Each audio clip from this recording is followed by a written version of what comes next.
Hi, this is Kate Maruyama. I'm an author with Crystal Lake Publishing, and I'm kind of stoked to be here to talk to you about rewriting your own work, or editing your own work, but rewriting and revising with a big emphasis on vision, seeing your book in a whole new light or seeing your short story in a whole new light. For this teaser section, which is about 15 minutes, I'm going to talk actually about index carding for longer work, like novels, but the entire class is going to go into rewriting for progression of your characters, of your plot, of themes, and how to do tiny rewrites that make the idea of rewriting a little bit less daunting. We also will go in on a micro level and look at individual paragraphs and sentences, how to make them stronger, how to build tension in them, and how to overall make your work stronger. And I've learned a lot of tricks and tools over the years. I've been a novelist for almost a good 20 years now.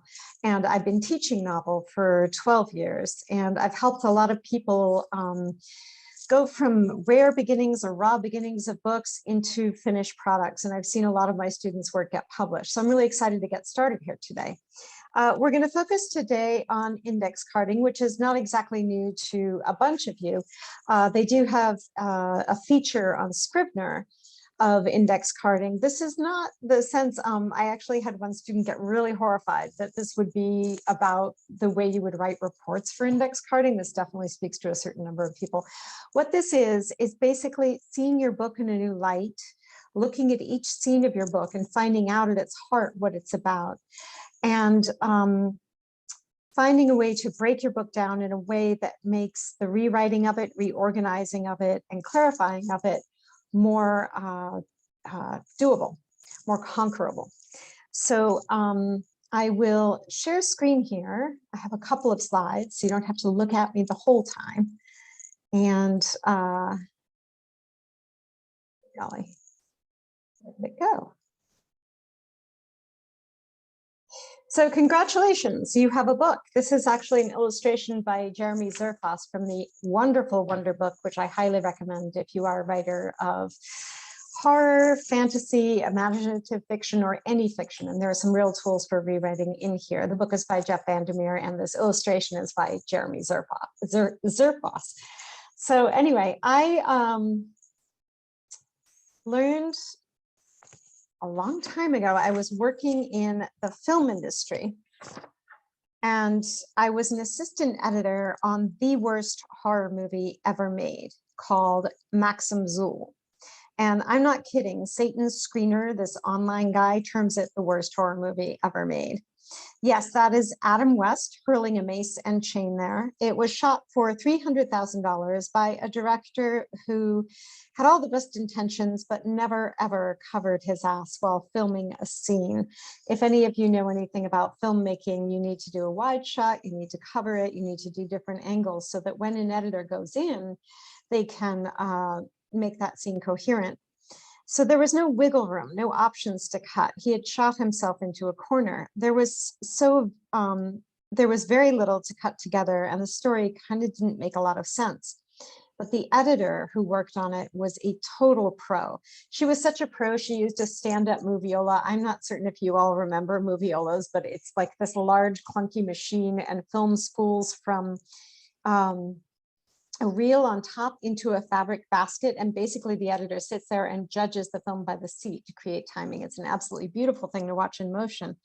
But what she did that really inspired me was she index carded the scenes and put them up on the wall. She knew the limitations of what she had, but she found that if she took a scene and shuffled it and moved it before another, she could imbue a progression of scenes with actual sense and story where it did not already exist. She could have a scene that just kind of sat there, put a slightly tense scene before it, and the tension of that scene would carry through in the reality of the characters. This was completely eye-opening to me, and it was excellent training ground for me as a future novelist. You will get a draft of your book together, and Leonard Chang said that artists buy paints, they buy clay, but for a writer, the clay is that first draft. So again, congratulations, you finished a first draft. Now this is where you can actually just keep at it and restructure things and make your book really crackle. So with index carding, you take what each scene is about and try to get to the heart of it. So I always encourage writers who work on longer pieces to do index cards of their story. It's different from a beat sheet, which merely lists what happens. It's a process better known to writers of fiction. With index carding, you make an index card of each scene. Instead of "this is what happens next," I was trained to declare what each scene is about at its heart. The process illuminates the writing in a different way entirely, and often you'll be able to find the dead spots in your story when you look at a particular scene and cannot find an answer to what this scene is about. The about also, you'll find that actually you have a number of scenes that you've written. It's absolutely normal to repeat when you are drafting. This is part of our process. We're writing at something. We'll often repeat entire scenes or lines or themes that we're getting at. When you have to declare what each scene is about, when you go through your book and you read it, you will find repetitions there that will be much easier to edit for having done this process. Again, Scrivener does index carding, but it does it very differently. This is a very physical process. And as you go through, the about of your scene can be as simple as action. In this case, Little Red gets a basket of goodies, heads out to see Grandma. Or it can be a dramatic reading. Little Red realizes she shouldn't have strayed from the path. She feels guilt and growing fear. Or it can be a change of heart. Little Red doesn't care for her cape, thinks about how much she hates her mother for making her wear it, and thinks harder about the staying on the path part. Every writer has a different approach. The point of cards is to help you make sense of what they've conveyed in the scene. So here's a stack of index cards from a recent horror novel of mine. I like to color code them according to points of view. And the very exercise of writing out the cards often clarifies what's going on in a book. In the beginning, it ends up being very action-oriented. Sophia's point of view, she arrives in Hollywood. There's a flashback to Mom, and she curls up in her apartment. Later on, they get imbued with a little bit more emotion. Lydia checks in with her in a creepy way, becoming arty, impressing her peers. Whatever it says on the card is really up to you. It is what makes you feel the most connected to the scene when you're looking at it, because you're going to lay all your scenes out on the floor in this manner.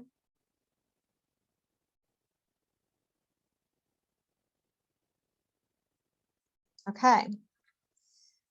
So there's something, again, very physical about this. The very exercise of writing out the cards clarifies what's going on in the book. Laying it out on the ground can give us an overview of its structure. When I sent this photo of the layout of my book Alterations to my mom, she pointed out, the good thing is it looks like it all comes together in the end. And the truth is it did. All of those scenes in different points of view, you can see the different colors of magic markers specifying which point of view each scene is in, started overlapping. And it really did come together in the end. Unlike movies, we cannot merely shuffle scenes. Novels and memoirs are more tightly woven and sometimes unravel like a sweater when we take them apart. But this process gives us an overall view of structure where our story needs more and often needs less. We can also move our cards around without committing. Once you start to move scenes in a novel, it gets very unwieldy. So to see, you can just move them to see if one would, again, like I had learned on Max and Zool, imbue another scene that follows with meaning. You could find out if it would work to maybe take one scene from the middle of the book or even the climax and put it up front. You can go through things all alone on their very own. You can go through and track one character's point of view and just read aloud each scene that happens to them and see if it really does track, if it repeats, or if it's kind of lacking the tension that maybe your primary character's point of view has. Sometimes you can think about things like, okay, if I introduce that these are vampires in the prologue in page 1, or if I start the story just after the climax, how does that influence the rest of what the reader reads up to that point? So you imagine that scene at the beginning, then you read aloud what happens in the scenes from the beginning of the book. And you might also find that you don't need some of those scenes and you can take them out. So once you have all of your cards, you can, as I do when I go Mad Doctor on a book, physically cut your book into sections and attach them to the cards. Now you'll notice that there are different color cards on different sections. That's because I had put together sequences. And so each of those different color cards is a different point of view. This is a 3 point of view character novel. I think it was 4. I think this was the weekend that I decided to take out one of the point of views because it was not furthering the story. So physically cutting it apart, making sure that you have page numbered the book that you have printed out will help you move things around and sort of see how the flow is. I like to go to a remote location. This was a friend's house that was loaned to us, and just sort of be alone with the book for a while and get inside it and start moving things around and see how it feels. Again, going Mad Doctor, it really helps with a rewrite. So one major issue with the first draft of this book, as pointed out by my agent, is that we didn't know what book we were in until about page 60. This is instant death with editors and gatekeepers. It's pretty important and often something very simple to fix. With the book laid out in scenes, I was able to pick scenes from later in the story to pull out and put up front to let us know what kind of book we were in from the beginning. You really want your potential editor, your potential agent, to know what book they are in the first 10 pages, and most definitely in the first 30 pages. They should get a real flavor of the novel, because 30 is as far as a lot of people will read before they put that book down. And without having to read through the whole book again, with each scene I move, the cards help me look at the ripple effect that moving scenes might have through the story. So despite years of reading and years of training in screenwriting, with this book, I had for some reason forgotten that stories do not have to be told chronologically. I kind of laughed when I realized that. It's amazing how we just sometimes can't see our own work, the forest for the trees, which is why it's so important to edit your book and to look at it in a different way. The hope is that by spreading your book out and spending time with it in this sense and index carding it, you'll be able to see what it is that you have to do for the larger structural revision of your book. And you may even see the book that it's going to be, which makes it so much easier to cut things. You're not quite as married to scenes that aren't furthering your story when you're not, I don't know, sometimes I have the students, and sometimes I do this myself, where I curl up with my book and I'm like, it's such a great, big, beautiful manuscript. It's perfect, just because it feels whole. If you do the index carding, it gives you enough distance to see that there is a book that it needs to be. Or as a very wise writer once gave me advice, she handed me back a book and said, this is excellent, now take out everything that's not the book. And that's kind of your job for this part of the revision. I hope that this was useful, and if you are going to continue with the course, we will then, we're kind of doing it backwards, much like that back-asswards fish. We are going to start going into the progression of the book or the story itself. This is where it gets more adaptable to short stories or novellas. And we will go through for progression for characters, for plot, for theme. I'll teach you ways to do little mini rewrites that make the task of rewriting seem less overwhelming.